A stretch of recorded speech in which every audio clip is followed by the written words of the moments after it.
you for inviting me here. I'm in the CS department at UT. My name is Scott Aaronson. I joined a year and a half ago, and I'm actually on sabbatical. I'm not here this year, but I am back here for a couple weeks, and I'm glad that we were able to make this math club thing work out. And so my main interest is capabilities and limitations of quantum computers. I teach an undergrad course. We'll be teaching it again next year, called Intro to Quantum Information Science. Ewan took it. Did anyone here take that? Yeah, okay, yeah, you took it. Good. Hope to see some more of you. And I will also be teaching an honors computability and complexity course next year.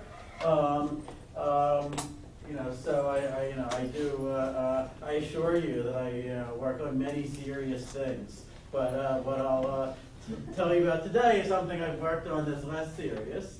I gave Zachary, I guess, a bunch of possible topics, and it looks like this one was the most popular. So time travel it is. Okay. So in particular, I have actually two papers that are about how does complexity theory and computability theory change in a world with closed timelike curves. Okay. Maybe we should close the door.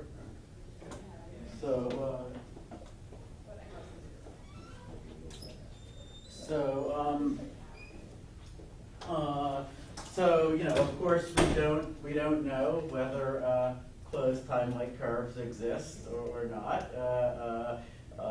It is one of the greatest questions of science and of science fiction, I guess. But in classical general relativity, one can construct solutions to Einstein's field equations that do have closed timelike curves. So, you can go around and you can meet your past self. All of these solutions tend to have something weird about them.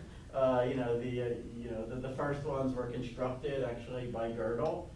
That Gödel in 1949 as a 70th birthday present to his friend Einstein. But those involved like some infinite rotating cylinder. Not something very easy to engineer.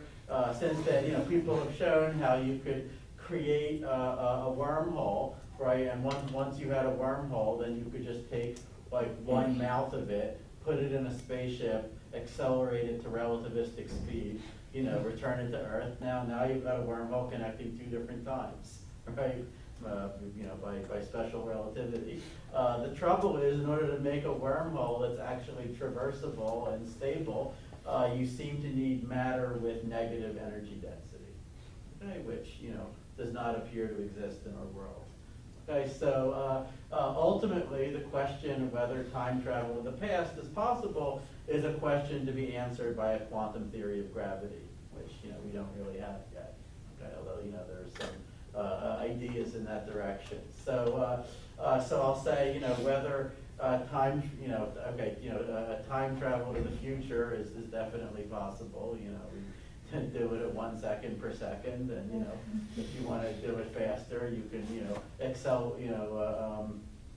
accelerate to relativistic speed, or you could also just cryogenically freeze yourself. Details to be left for engineering. Okay, but whether time travel to the past is possible, what we will regard as an open problem in physics. My personal guess would be no, but that we will have to learn much deeper things about quantum gravity before we understand why it's not possible, if indeed it isn't. In the meantime, it's very interesting to just study. Well, supposing that we had closed timelike curves, what would they need? What could they be used for?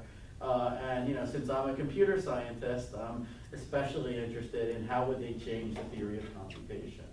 Okay, so many people have, an idea, well, of course they would let you do, just about anything, right? And because, all you would have to do is just spend as long as you wanted to do a computation, trillions of years or whatever, and then just send the answer back in time to, before the computer even started, right? Okay, so that's a very simple proposal. Now, the first point I want to make is that there's at least two things that are wrong with this, okay, that I think are fishy about it. Okay, the first is that, well, it's a little bit like, just like maxing out your credit card, right, and saying, oh, well, I don't care that, I can spend all this stuff, right? You're going to have to pay later, right? It's like, so even though you've got the answer at the very beginning, you've only gotten it because you're going to do trillions of years of computation later, right? So, okay, so we could argue about, are we properly accounting for resources here? And even in a world with closed time-like curves, we should still try to, properly account for, what are all the computational resources that we're using, and are they polynomial or are they exponential, and ask the kind of questions that we like to in theoretical computer science. Okay, but a second issue is that, we haven't engaged with the central issue, the central thing that makes closed time-like curves interesting, which is the grandfather paradox, right? And that's the thing where you go back in time, you kill your grandfather, therefore, you were never born, but therefore no one goes back to kill your grandfather, so therefore you are born, right? So, it's the classic paradox of time travel. Okay, so in the computational context, we could say, well, what if we program the computer to go back in time and switch itself off, right? What happens then, right?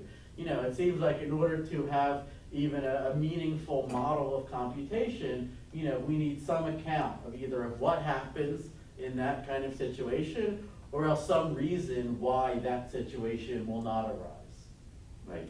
So, so people have thought about these issues for decades, right? There were ideas, that basically amount to, well, anytime you go back in time and you try to kill your grandfather, just the gun will jam, or you'll fail for some weird looking reason. Okay, but the universe will sort of struggle to maintain causal consistency, at all costs.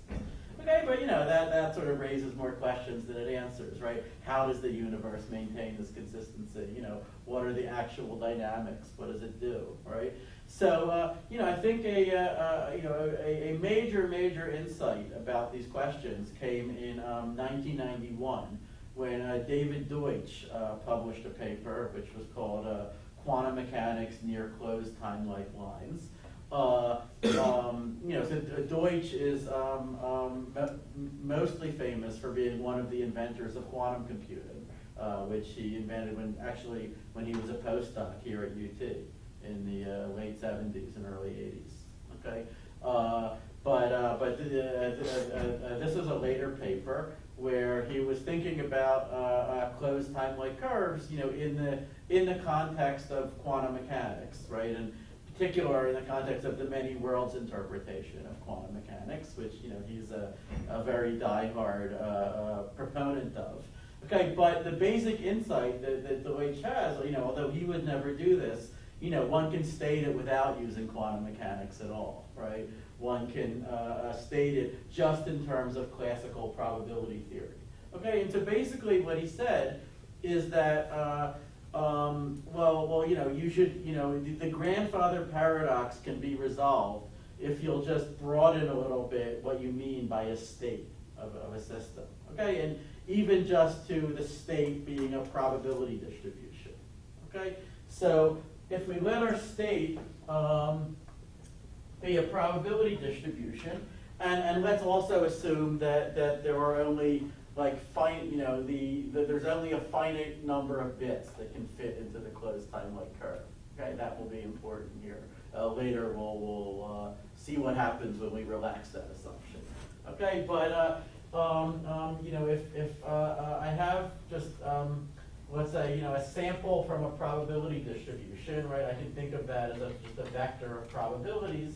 That gets fed into my CTC. Let me draw it. Here's my CTC. Okay. So at some given point, I have some sample from a distribution, and then the whole action, of the laws of physics acting all the way around the loop, I'm going to just model by I'm just going to call it S.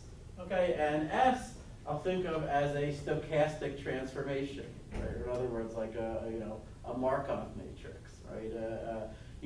So any kind of physical action on a probability distribution, right? I can think of as just a linear transformation of the probability vector. Right, in particular, a non-negative matrix where all of the columns sum to 1, right, which we call a stochastic matrix. Okay, and so then, so let's say, I start with this probability vector V, I apply S, I get out some other vector, and then causal consistency just says that I should get back the same vector V that I started with. Okay, and so then, Deutsch says, well, we should think of a closed Timelike curve as just some resource where we get to specify in S, the action around the closed Timelike curve, and then nature is forced to find a V that satisfies this equation, right? In other words, that's a fixed point of S. Okay, and the trouble, fixed points don't always exist. That's one way to state the grandfather paradox, right? That was a mapping without a fixed point. Okay, but as long as we're talking about, stochastic matrices, it is a basic fact that every stochastic matrix does have a fixed point, right? Every stochastic matrix has a stationary distribution, at least in finite dimensions, right? It has a +1 eigenvector. I don't know how many of you have encountered this fact, right? But it's, it's true, right? So, so for example, with the grandfather paradox, we could model it as, it corresponds to this 2 by 2 matrix, right? If you're dead, then you're alive. If you're alive, then you're dead. Okay, that's a not operation, right? Seems like a paradox, but we notice that it does have a stationary distribution, which is what, anyone? Half-half.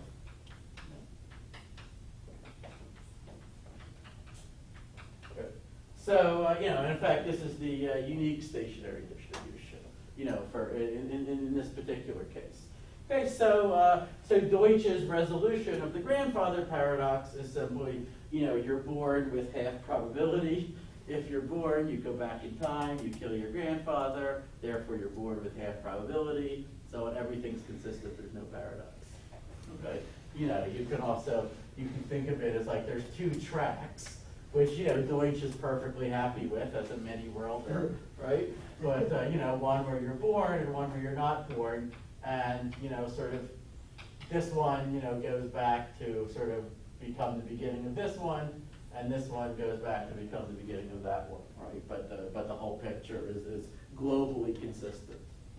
Okay, and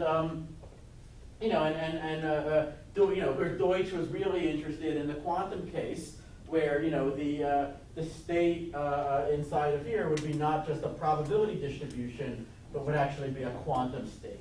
Okay, something called a quantum mixed state, right? And the operation would be a general transformation of quantum states, something called a superoperator, okay? But then it's again true that every quantum mechanical operation has at least one quantum state, which is a fixed point of it, okay? So, so sort of the quantum generalization of this fact about stochastic matrices is also true, and that was Deutsch's observation, okay? That, we could always resolve once we remember that the world is quantum mechanical and that states are not just these deterministic things, then we could always resolve the grandfather paradox in that way if we wanted, okay? But it's not as if this gets us out of all hot water, okay? In fact, this solution leads to many, many strange phenomena of its own, okay? And that's what I want to tell you about, Okay, I mean, the very first thing that you might notice is that while this sort of resolves the grandfather paradox, it leaves us with the grandfather anti-paradox. Okay, what's the grandfather anti-paradox? Well, it's that you go back in time and you do nothing. Okay, so let's say it corresponds to around the closed Timelike curve, we apply the identity matrix. Okay, well, why is that a paradox? Well, it's not. The problem is just it has too many solutions, right? Like, you're alive. You go back. Nothing happens. That would be a solution. You're dead.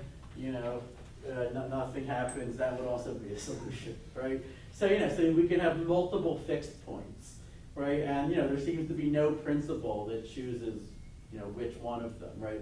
Usually we think that the only freedom you have in choosing the state of the universe is to choose the initial conditions, and maybe the results of quantum measurements if you're not a many worlder, okay, and then but then everything else should just be determined by just propagating the equations of physics forward. Right here, in a closed Timelike curve, that's not the case, right? You would have multiple consistent solutions, and nature just sort of freely picks one of them. Okay. So, but all right, let's not worry about that too much, right? If we're going to think about using closed Timelike curves for computation, then we could just try to create situations where every fixed point that exists requires nature to solve a hard computational problem. Right, and in that way we could sort of cut through this issue, right? Say, no matter what nature chooses, it's going to be doing something that's hard. Okay, so but that actually brings me to what I think is the maybe the one of the most sort of one of the strangest things that we're confronted with, if we actually think that a closed Timelike curve is this region where nature finds a fixed point of whatever we do. Okay, and that's that. So maybe it's best illustrated with what I'll call the Shakespeare Paradox. Okay, this is the thing where you go back in time to the William Shakespeare, and you say, listen, I have something that'll save you some effort. Here's your collected works. Right? And he says, "Oh man, thank you. This is really this is exactly how I would have said it. Now I don't have to write all these plays. All right, so he's grateful. He publishes what you gave him. That goes in history, becomes his collected works. You get it, you send it back. Right. So now notice this is different from the grandfather paradox, right? Because there's no contradiction here. Everything is in this story is completely consistent. Okay, the only paradox, if you like, is one of computational difficulty. Okay, somehow, Hamlet popped into the world, and no one went to the effort to write it.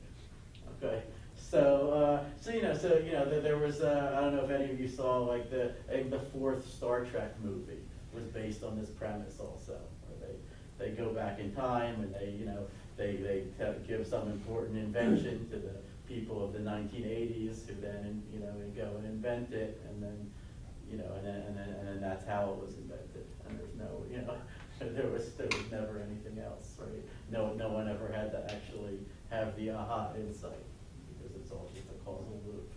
Okay, so we can actually turn that into an algorithm, if you like, for efficiently solving NP-complete problems with a closed Timelike curve.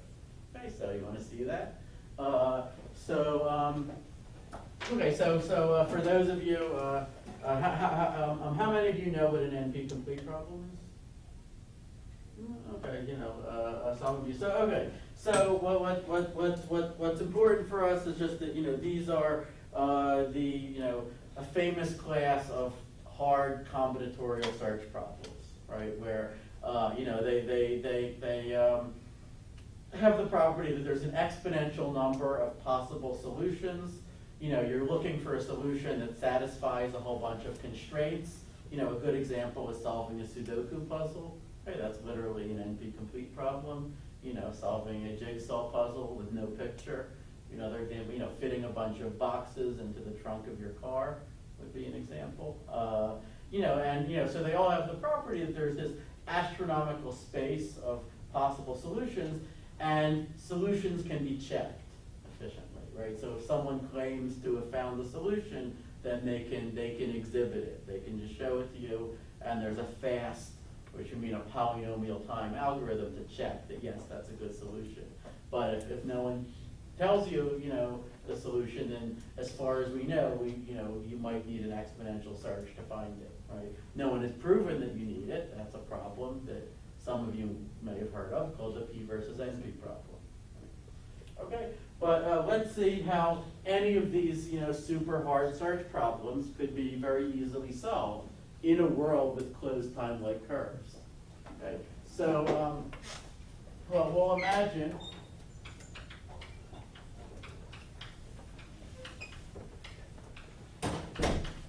is that we have some Boolean function f, which maps n input bits to one output bit.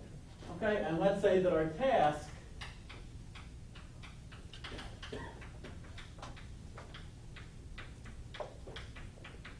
is to find an x such that f of x equals 1, if there are any. Okay, and f is something that we can efficiently compute, right, for any given x. Okay, so this is, basically the definition of an NP problem, is a problem that can be put into that format. Okay, so, and of course the trouble is, there are 2 to the n possible x's, right? So if you didn't know anything smarter to do, you'd be stuck spending a very astronomical amount of time looking for your x. If, let's say, there's only one x such that f of x equals 1, and you don't know any shortcut to find it. Okay, but with a closed time-like curve, what we could do is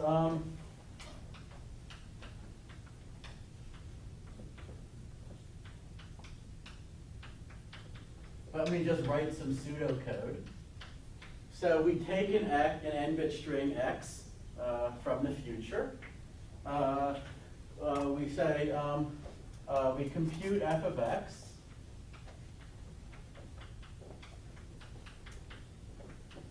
If f of x equals 1, then we send x back. Okay, just as it was. If f of x equals 0, then we send back, I'm going to say x plus 1 mod 2 to the n. Here, thinking of x now as an integer from 0 up to 2 to the n minus 1, encoded in binary. Right, I can always think of an n-bit string as an integer.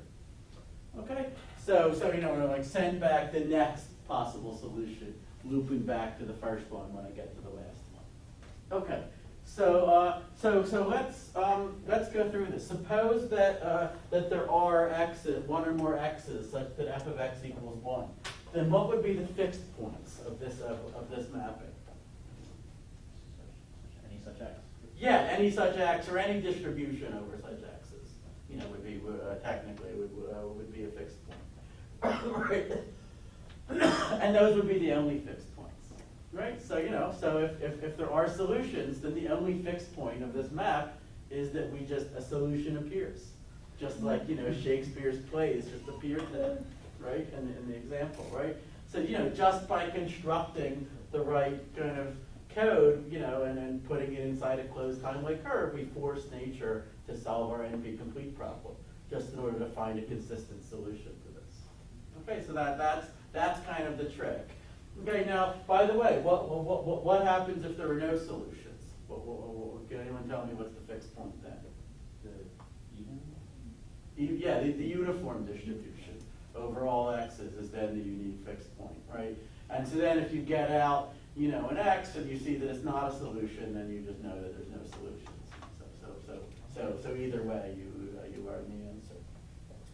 Okay. So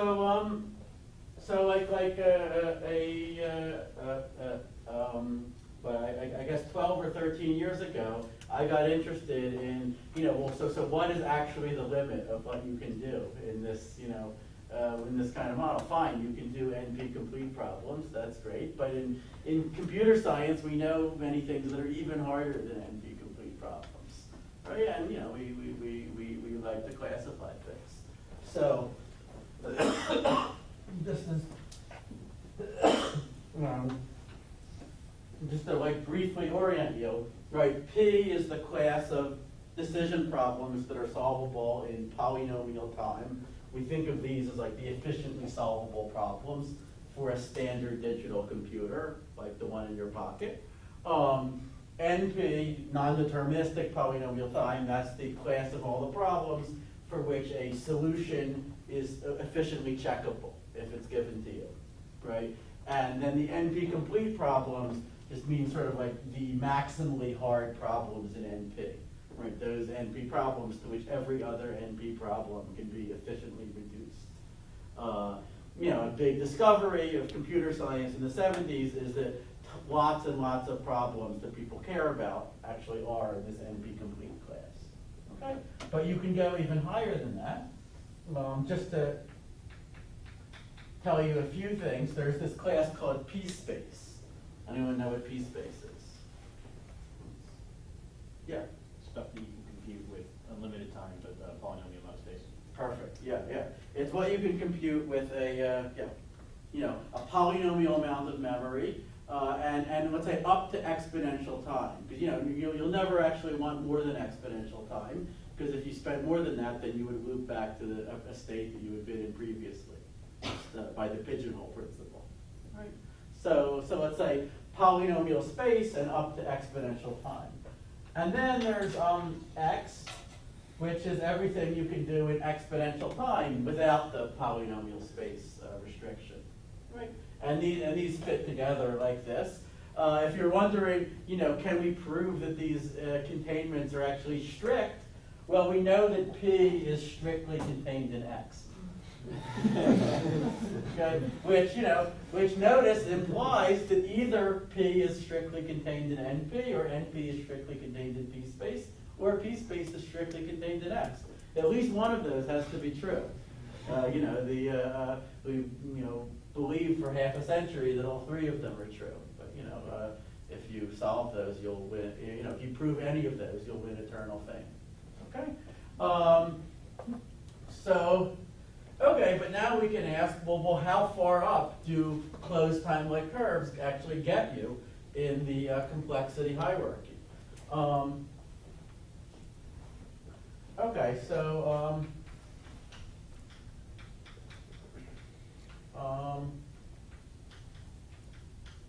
I guess this first result is from me and Lance Fortnow from around 2005, and we showed that actually you can get, with a classical computer inside of a closed time-like curve, you actually get everything in this class P space, and no more than that. P space is exactly what you get. Okay, so we could say polynomial time with a closed time-like curve is equal to P space. Okay, or you could say, well, the effect of a closed time-like curve is to make time just like space as a computational resource, which maybe shouldn't have surprised us in retrospect, right? That's kind of the whole point, that we get to reuse time, as if it were space. But but this actually has to be proved, right? So how did we show this? Well, let's just first see how to solve P-space problems using a closed time-like curve computer. Okay, you want one of these fixed point algorithms. Okay, and again, the requirement is anything that we do inside of the closed time-like curve, that has to be a polynomial time computation, right? So that has to be like a fast, algorithm, just something simple. Okay, all of the computational hardness has to come from nature having to find a fixed point of that thing that we do. Okay, so how can we do P-space? Well, so a polynomial space machine, a good way to think about it is, it just proceeds through some huge number of steps. right? So like we let M0 be the initial state, and then if you're in M0, you do a step of computation, and that changes your state to M1, say, and then from M1 you go to M2, and so on until possibly an exponential number of steps. Finally, you reach a state where your machine halts, and it says either accept or reject. Right? Well, for simplicity, we think about problems with yes or no answers. Okay, so it writes a single bit that says, is the answer accept or reject? Okay, and there could be other states that are just not reachable, in this sequence, but that you could nevertheless write down. All right, so now we have to construct our closed Timelike curve algorithm. And we have to make sure that its fixed points will always give us the answers to whatever p-space problem we wanted to solve. So here's what we do. We say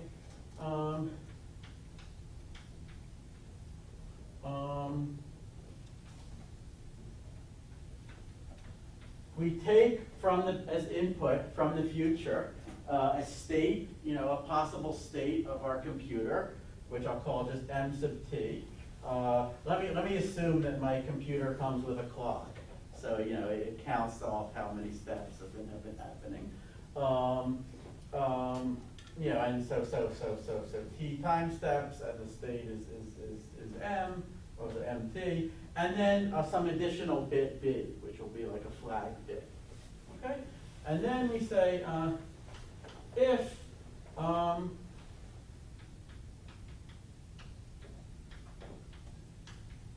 this is not a state where our machine is halting, if this is just like a normal state, then we send back to the past, to the beginning of the computation,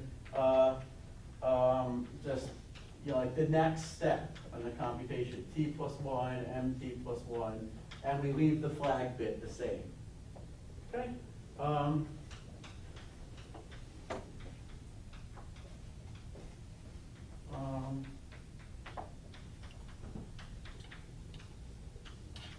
Now, if m sub t is a halting state, and the answer to the computation is like a bit a, let's say 0 for reject or 1 for accept, then we send back, we go back all the way back to the initial state, so 0, m0, and we set the flag bit to a.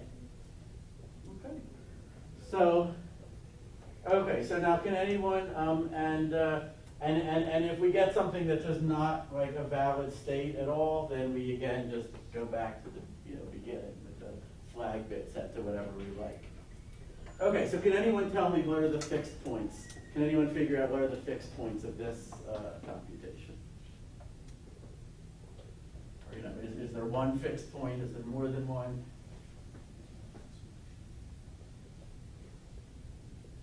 All right. Well, maybe it'll help if I draw a picture.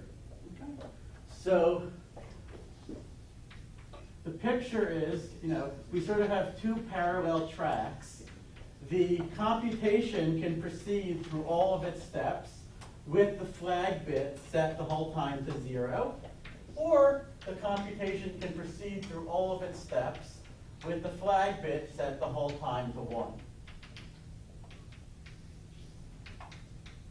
Okay, and then we reach finally the halt state of the machine, and then what happens?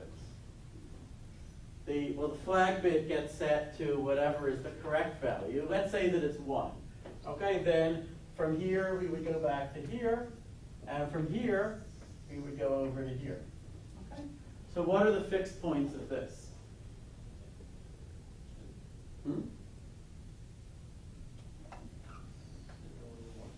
What? Yeah, right. It's just there's one fixed point. It's just a uniform distribution over all the steps of the computation, but with the flag bit set to 1. Right. So now I just read the, if I so I didn't say this, but we sort of imagine, you know, in the sort of detailed model, there's sort of this closed Timelike curve region, which, you know, looks like that. And then there's sort of what we call the ordinary causality respecting part of the universe, which is not in the closed Timelike curve, right, which is where we live. Okay? And, you know, for it to be interesting, well, you know, these two can interact with each other. So I can have sort of logic gates that go between here and here. And the result of that is that whatever is the fixed point that is found by nature in the closed Timelike curve region, I can sort of observe it. You know, I can see it in the causality respecting region, right? So I can see a sample from this fixed point probability distribution, and then I just read the flag bit, and I know the answer to my p-space problem. Okay. So now, can anyone give me an argument for why you would not be able to do more than p-space, you know, even with a closed Timelike curve computer? Well, you know, okay. So what has to be shown here is that, you know, for given any closed Timelike curve computation, anything like this, if I have polynomial space and unlimited time, I can figure out what the answer is, you know, without needing a closed Timelike curve. Right? So basically, you know, all I have to do, you know, as I just noticed, where you know, like I have this graph, right, where the possible states of my computer correspond to vertices, you know, and then the, you know, it's a directed graph, right? The sort of successor operation, whatever I'm doing inside the closed Timelike curve, that gives me the edges. And then the fixed points, you know, well, there will be one fixed point corresponding to every cycle in the graph, right? You know, and the graph, you know, because it's a finite graph, you know, and every vertex has some outgoing edge, right? It'll have to have at least one cycle, right? And, you know, for every cycle will give us a fixed point, okay? And it is an exponentially large graph, you know, so there's that, okay? But, you know, with a polynomial amount of memory, nevertheless, I can figure out where the cycles are. How do I do it? Just walk. Just walk, yeah. Just start anywhere and just keep iterating. You know, and if I iterate, let's say, you know, if my computer has n bits, then after I've iterated for 2 to the n steps, I must have hit a cycle, right? And then I can just sort of keep a counter, you know, to sort of keep track of, you know, to figure out when I've gotten into the cycle. And then, you know, once I've gotten into it, then I just sample a random point in the cycle. And that is a fixed point. Okay. So then the sort of main result that we actually had here, this is something by me and John Watrous in 2008, where we were interested in, well, you know, what if you have also a quantum computer that could go inside of this closed Timelike curve, right? You know, could that even give you, you know, more than p-space? Okay, well, you know, we knew that it gives you at least p-space because a quantum computer can only simulate a classical computer, right? But you know, but maybe it could give you more, right? And so the only upper bound that I was able to show was that at any rate a quantum computer gives you no more than x. Okay, so you know, so it was somewhere between here and here. Okay, so the main result in our 2008 paper is that what we call BQP-CTC, you know, bounded error quantum polynomial time with a closed Timelike curve, is again equal to p-space. Okay, so in other words, once you have time travel to the past, a quantum computer gives you no additional advantage. You might as well just use a classical computer at that point. Okay, but you should be happy because you've got a lot of power. Okay, either way. So you know, to do this, we had to show that even for a polynomial time quantum algorithm acting, you know, around the closed Timelike curve, we could still, in polynomial space, figure out, like a fixed point of it would take exponential memory even just to write down a description of it. But we could figure out, is this a fixed point that would cause us to accept or cause us to reject, right? We could figure out the properties of the fixed point using only polynomial memory, okay? And this was basically, a big linear algebra problem. It's, I probably won't go through the details of it only because to show them to you, I'd have to show you some of like the basics of, what are quantum mixed states, what are super operators, which are actions on quantum states, and then how do we, given any super operator, how do we construct a mixed state that's a fixed point of that super operator.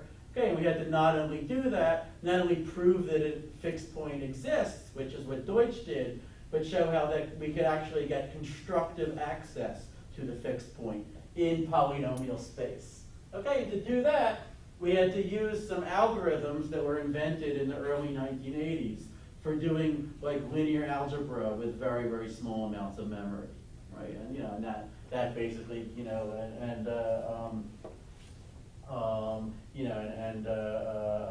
even for matrices where the entries are rational functions. Okay, it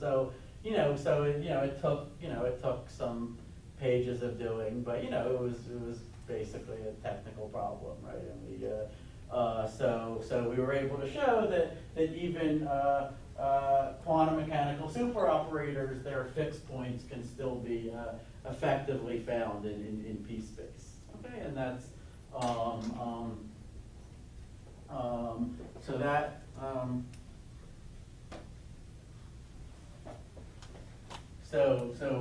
so p-space was just the answer. Okay, but now there's kind of a final part of this story that I wanted to tell you, and then I'll open it up to questions. So just like 3 or 4 years ago, well, I was then at MIT before I moved to Austin, but an undergrad named Giulio Gueltrini just walked into my office, just totally unannounced. I know who he is, right? And he says, listen, I want to know, can closed Timelike curves, let you solve the halting problem? Okay, so he's now setting his sights much higher. How many of you know what the halting problem is? Okay, so so the halting problem is a problem that, where I give you a computer program, I ask you to decide, does it run forever or not? Okay, does it ever stop running? Okay, this is a very famous problem because in Alan Turing in 1936, in the paper where he sort of introduced the modern notion of what a computer is, right? The other big thing he did in that paper is that he proved that there is no computer program that can possibly solve this halting problem, right? In any amount of time, right? So on this halting problem is above p space, above x, it doesn't even fit on the board. Okay, it's it's not solvable, even in 2 to the 2 to the 2 to the n or whatever amount of time you like. Okay, because there's sort of if it was solvable at all, there's a self-referential paradox, right? That you could then take a program, run it effectively on its own code, and make it so that if it ever halts, then it runs forever, and if it runs forever, then it halts. Okay, so he was asking, could we use closed Timelike curves to solve a literally unsolvable problem for conventional computers? And I was like, well, listen, let me explain. We had this paper. We proved that closed Timelike curves give you p-space. P-space is very different from the halting problem because, and I started explaining it. And he says, I read the paper. Okay, but, what I want to know is something different. I said, you were assuming that inside the closed Timelike curve, can only be, some fixed number of bits, like some polynomial and n number of bits, and there's just a universal bound on that. Okay, what if there's no bound? What if sort of in any sort of branch, there's a finite number of bits, but there's no uniform upper bound on how many bits there could be, right? In different branches, there could be different numbers of bits. Then could we solve the halting problem with a closed Timelike curve? And so I said, well, in that case, I don't even know what the model is, because the problem is, if we don't have if our space of states is infinite, then Deutsch's observation breaks down. In that case, we can have evolutions that have no fixed point, not even a probabilistic fixed point. Does anyone have an example of such an evolution? Just keep adding a bit. Thank you, yes. Yeah, let's say the evolution where I take as input a non-negative integer n, and my output is n plus 1. Okay? You've seen this evolution before. Right? And the relevant property is that there is no probability distribution over non-negative integers that is left invariant, that is a fixed point of this map, right? Because just think about it, right? Just there would have to be some least positive integer that has any support in the distribution, but then you apply this map and you find that it can't have support. So I said, okay, so fixed points don't even always exist.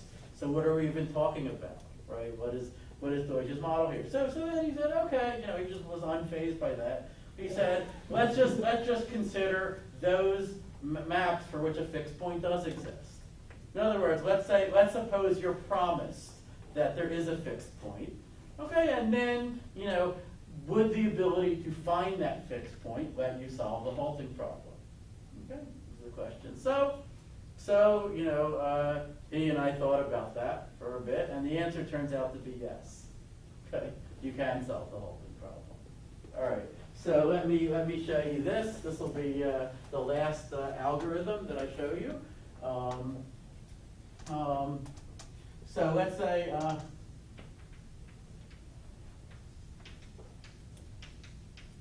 we're given as input a computer program M, right? And we want to decide whether M will ever stop running, right? Or in other words, is there a positive integer k such that M halts after you run it for k steps?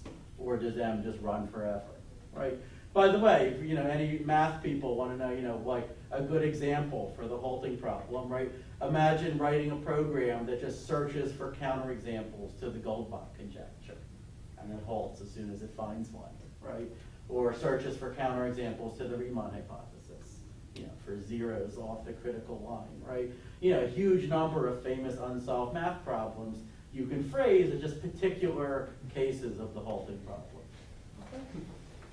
So let's say we've got our program M that's encodes Goldbach's conjecture or whatever it is. Now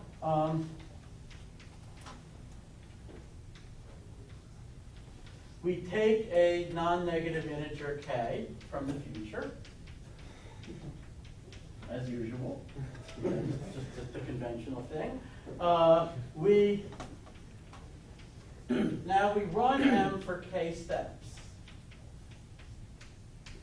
Okay, and now if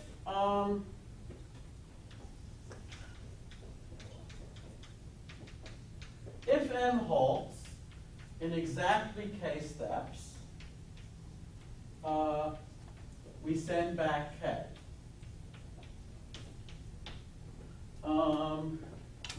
If M has halted in fewer than k steps, we just send back 0. Okay, so we go back to the beginning. Now, if M has not halted after k steps, this is the most interesting one. We send back 0 for k plus 1 with equal probabilities.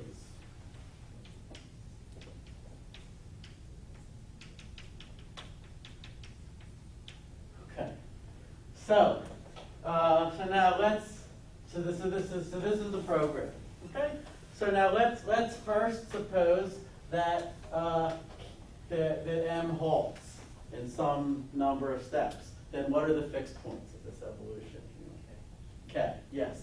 If M halts in K steps, then this evolution has one and only one fixed point, and the fixed point is K.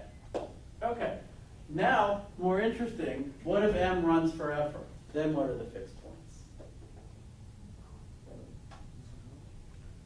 0. The 0 is not going to be a fixed point because, if I do 0, then, I could get into this branch, right? And then I go to 0 or 1 with equal probability. And then in the 1 branch, yeah. Well, okay, well, there's no uniform distribution over non-negative integers, right? But there's something. Uniform with 0, 1, 2. You can't. There's no uniform distribution, but there are other distributions over all the integers. Yeah. Like half chance of returning 0, a quarter chance of returning 1, and an eighth chance of returning 0. Exactly. It's an exponentially distributed random variable, right? So the fixed point that I end up with, you can work this out for yourself. If believe me, is it's basically like 0 with probability half, 1 with probability 1/4, 2 with probability 1/8, and so forth. Okay, so it's a distribution with infinite support, but a distribution nonetheless. Okay, and that's if you just draw the picture, each of these moves forward or goes all the way back to the beginning with equal probabilities, right? And and then this exponential, fall off is the fixed point of that. Okay, so of this infinite Markov chain. Okay, so then either way, when you see the output, well then let's say the output is K. Well then you can run your machine for K steps, and if it halts in K steps, then your machine halts, and if not, then your machine doesn't halt. Okay, so then that solves the halting problem.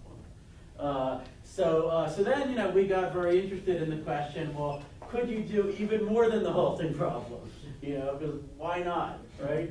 Maybe there are even harder things in computability theory than the halting problem.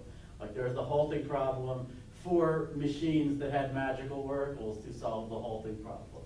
You could call that the super halting problem, right? There are there's the halting problem for machines with oracles for the super halting problem. You could call that the super duper halting problem, and so forth. Okay, so how far do you go?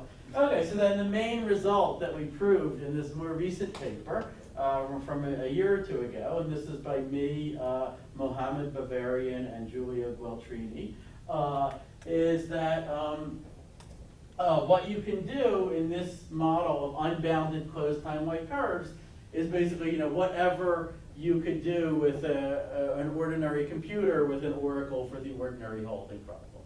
So it doesn't go beyond the halting problem. Okay, and furthermore, this is true even if you have a quantum computer. Again, quantum mechanics doesn't change the answer. Okay, and so to do that, we had to consider an arbitrary, unbounded, closed time-like curve computer, and we had to show how you could simulate it by an ordinary computer with nothing more than an oracle for the halting problem.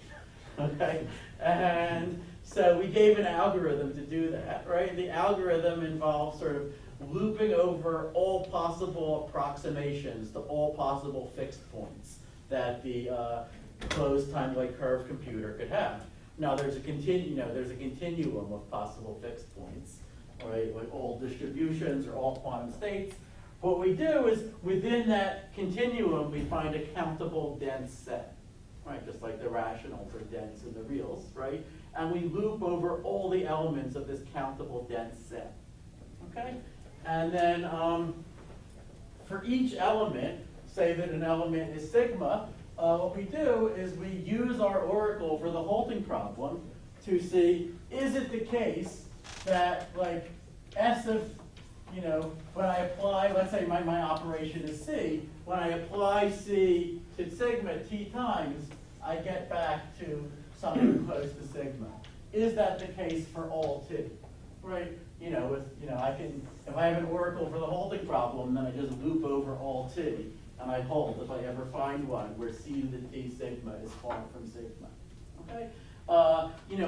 If that program runs forever, then that means, as I apply C over and over and over, I always stay close to sigma. But then the question was, well, so what? What does that mean, right?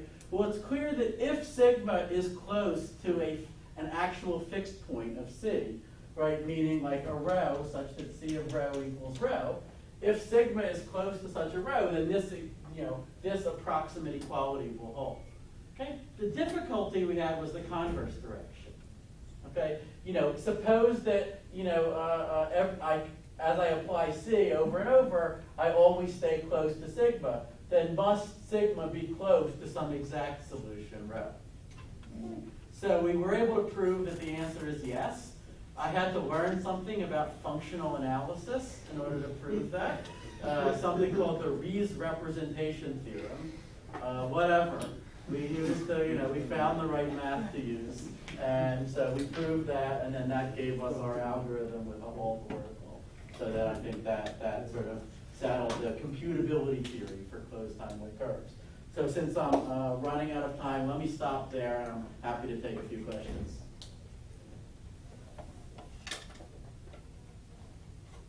Yeah? So are you assuming you have just a random number generator? Because yeah. Oh yeah. So I'm assuming that you have a probabilistic Turing machine. So yes.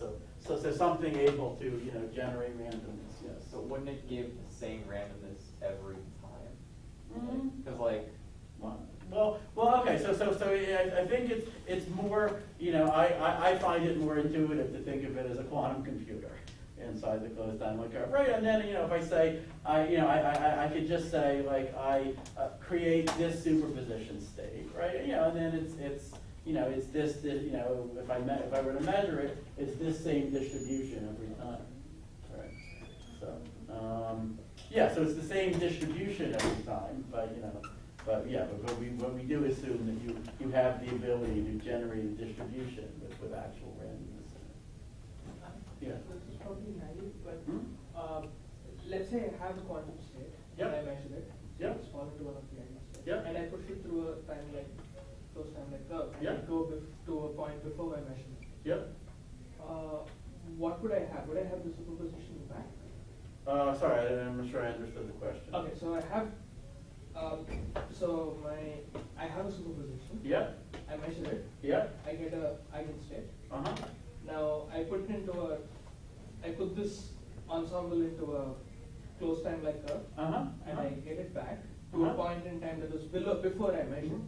Would I get my measurement? I see. So what you'll get is whatever is a fixed point of the super operator that you apply, right? If the super operator involves measuring, then the fixed point of that is going to be like the classical probability distribution over the measurement outcomes, right? It's not going to be the superposition is not going to survive one pass to that measurement, right? So the fixed point would just be like the classical state, like a diagonal density matrix. Yeah. So the algorithm you give is deterministic, is it? No. So can you de-randomize it? Can de-randomize it? I think one could actually show that there's no completely deterministic algorithm that's going to work here. How could we show that? I'm not sure if I ever thought about that. That's a good question. Suppose that we're completely deterministic, right? Oh yeah. So if I'm interested in finding completely deterministic fixed points, those are always going to be cycles of some finite length. Right, so then I can just keep looping over longer and longer cycles, by the assumption that a fixed point exists. Eventually I'll find a cycle of some finite length, and then I'll be done.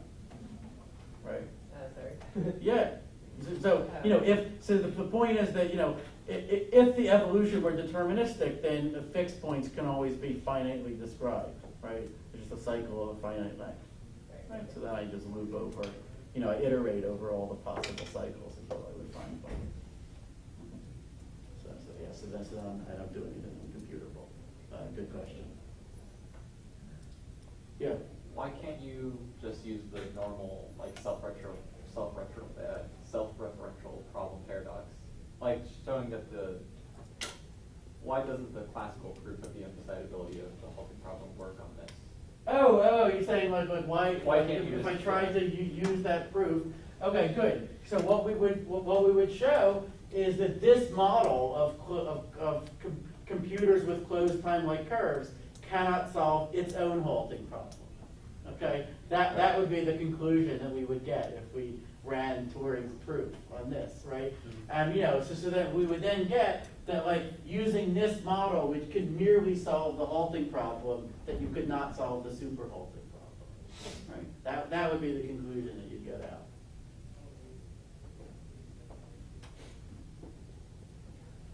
All right. All right. Yeah, thanks.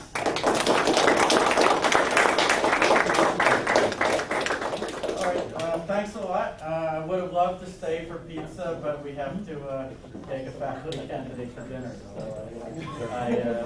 forgive me for running. Actually, I thought that the meeting was at 4, but sorry about that. All right, well, great meeting, all of you. Thanks for listening.